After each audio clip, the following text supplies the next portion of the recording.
Hello, Abraham. I felt that it was really powerful. And I think I'm almost there, but I would like my sexuality back. Well, do you know where sexuality is? It's right over there with alignment. It is. So get aligned and it will be there, or even get in the vicinity of it. Do you remember what you felt like on the whole when you were feeling that sexual energy? Yes, I do. Well, give us some description of it.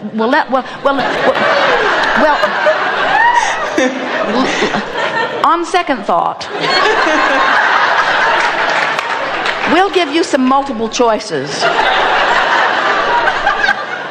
Did you feel more in love with life or discouraged about life then? I loved life. It was a freedom that I had, and nothing bothered me. It was just a freedom. So you had a zest for life that was pulsing through you in every way because your stream was moving rapidly and you didn't have a whole bunch of things that you were fussing and worrying about that were holding you back from the momentum of the stream.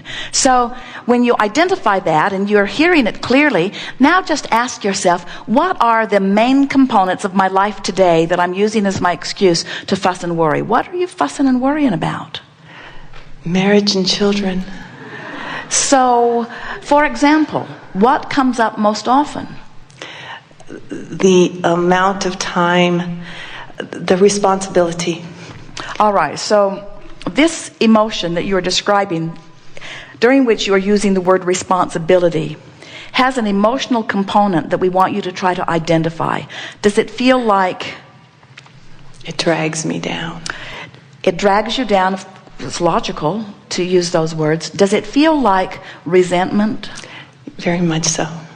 And resentment's an interesting thing, isn't it? Because resentment, it's really close to bondage, because what it says is, I've made my bed and now I have to lie in it. In other words, resentment says, I made choices that I must keep that make me feel not good. That's the best description of resentment that we could give. I have to feel a way I don't want to feel because of the conditions. And that is the biggest lie that humans tell themselves, because you have the option of feeling differently without the conditions changing. But you didn't know that then. In other words, the reason you felt full of yourself and the reason you felt your sexuality flowing and the reason you felt so free is because then the conditions of your life that you were merely observing allowed you to feel that way. Now the conditions have changed and now you're looking at those conditions and you don't feel that way. And you think, I've got to change the conditions, but I'm not willing to do that. I don't want to get rid of my family. I don't want to get rid of all that is, but I would have to do that in order to go back to the free feeling. And we want you to know you don't have to change the conditions. You just have to little by little get pointed more downstream, because it's not the conditions changing that make you feel resentment. It's the vibration. It's the direction of your thoughts, you see. So give us an example of something that causes you to feel in a sharper way than usual that resentment. And we put the word there for you, but it is close to what we are feeling. And we don't want you to feel bad that you feel resentful. In fact, we're glad that your fingers are sensitive enough that you can feel that hot stove. We want you to recognize that you've got some chronic thoughts that aren't letting you go with the flow. And we also want to remind you that in all that feeling of being held back, you've been launching so many rockets of desires of wanting more freedom that you've got a very, very fast moving stream going, and you've got to let loose and go with it. And when you do, the feeling of freedom and sexuality will return to you in a very powerful way.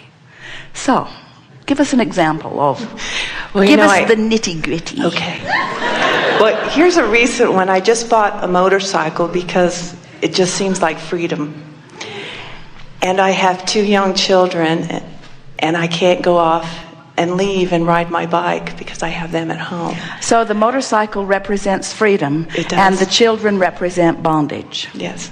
Well, a lot of people feel that way. So now let's talk through it. So I can't go ride my bike because I have these kids. And in this way of saying it, it feels very upstream. Now, try to find something that softens that. In other words, we don't want you to fix it, and we don't want you to ride your bike while you're feeling that way either. We want you to find a way of not riding your bike right now and not feeling resentment. We want the condition not to change, but we want the resentment to go away. So how might you go about that? You see, because if you use the bicycle to inflame your resentment, then that's counterproductive, and that's sort of what you've been doing. Yes, because I scarred myself. So I knew that I wasn't in alignment. That's why we don't want you to ride your bike while you feel resentment.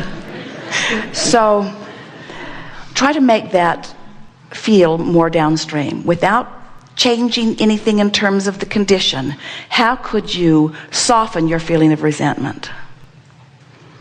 I think that's where I'm having my problems. All right, so here's what we would do. Okay, we would say things like, I don't really want to ride my bike every hour of the day, just on occasion.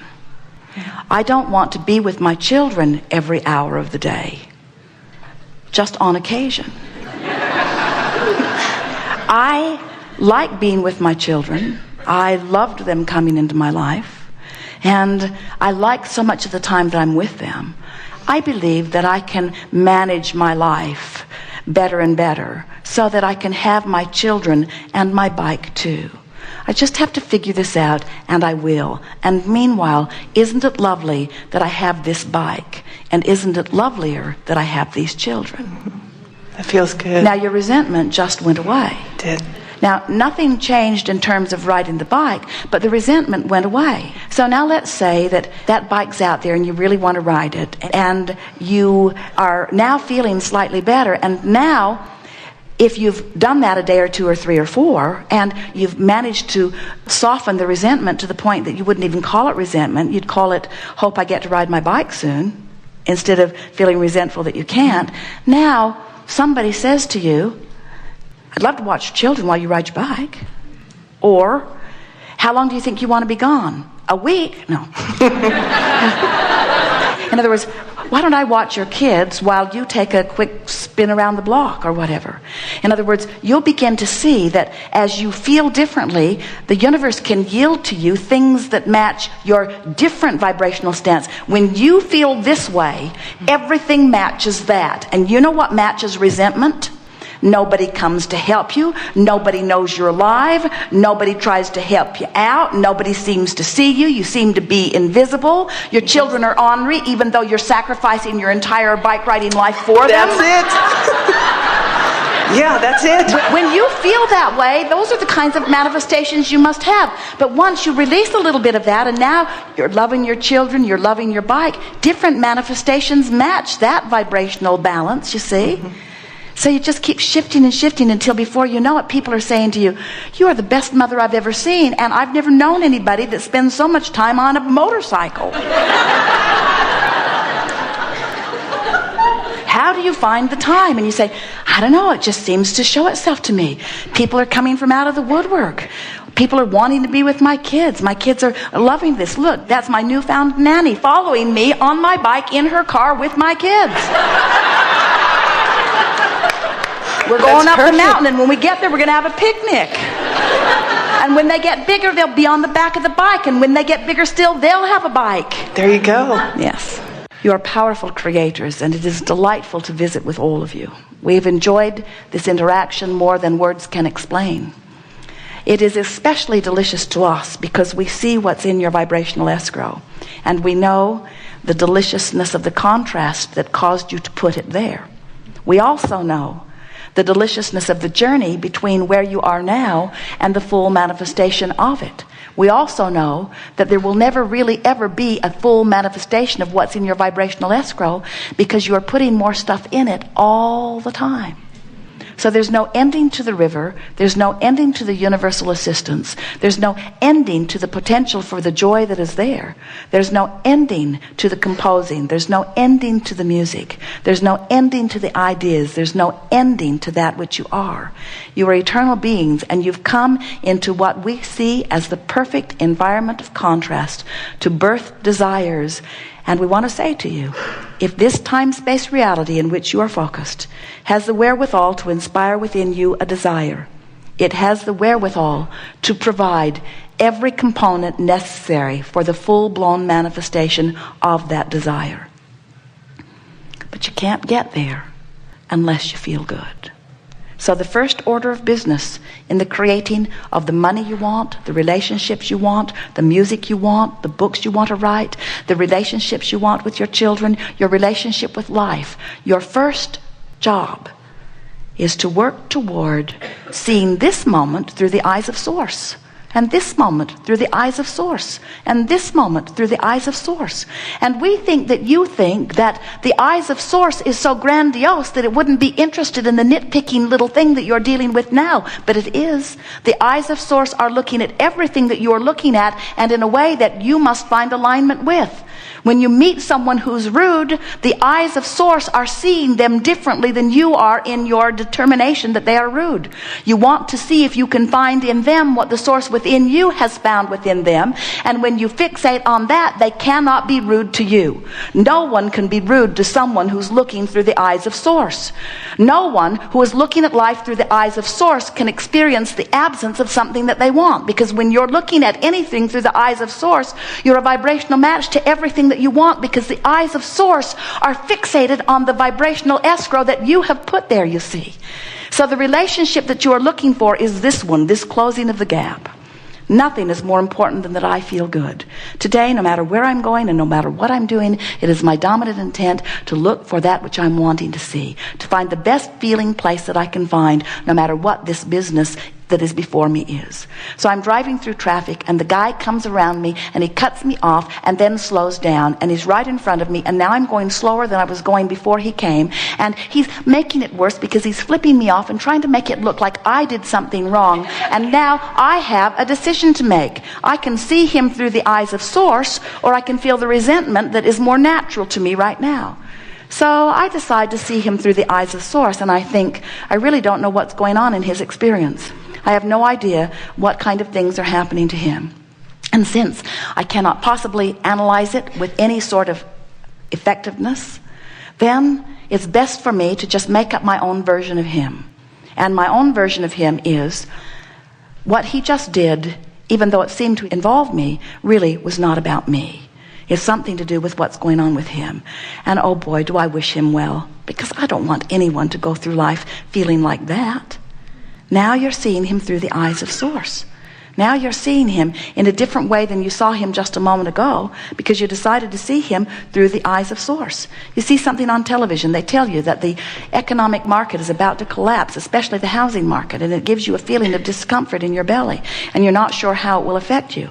You're not looking at it through the eyes of Source. You're letting whatever is being said to you on the television affect the way you look at it. You're being encouraged to see it in a way that the Source within you is not seeing it, and because you're seeing it in the way the Source within you is not seeing it, you are not allowing yourself the benefit of what you want. All the time you've had this house, all the time you've had this relationship with money, you've been putting things in vibrational escrow, and the Source within you is over there tending to that and holding that vibrational stance. And now what you just saw on television has influenced you into a vibration that's not in vibrational alignment with what you want and with what is already in your vibrational escrow. So you got to find a way of thinking about that better. So you say, I don't really know what's going on, and I don't think they really know what's going on either. And they are the media that always gets their money by stirring us up, because they believe that we worry about things, and that's why we watch them. And so maybe it is why I've been watching them, because I've been worried and because I'm looking for things that I'm worrying about too. And so I'm not going to worry about this because I don't really think they know, and because I believe that my Source is seeing it differently, and my Source certainly has broader view than whatever this guy is that's looking from his very predetermined view. And anyway, he has some axe to grind of his own that doesn't have anything to do with me. And so I'm going to find a way of feeling better about this, which is simply, I don't know enough about it to even think about it, and so I'm going to relax and just expect that things will turn out better for me, and they always do, and I'm doing all right. And so now you're beginning to see it through the eyes of Source. In other words, it's that everyday, moment by moment, thought by thought determination to feel a little better than the knee-jerk response that might be given to you, and before you know it, you will begin to see everything in your worldview through the eyes of Source. And as you do that, you're going to feel the exhilaration of life that you came forth to live. You won't feel lazy, and you won't feel uninvolved, and you won't feel detached from the deliberate creating that is going on in your life. You are the creator of your experience. We have enjoyed this interaction immensely. There is great love here for you.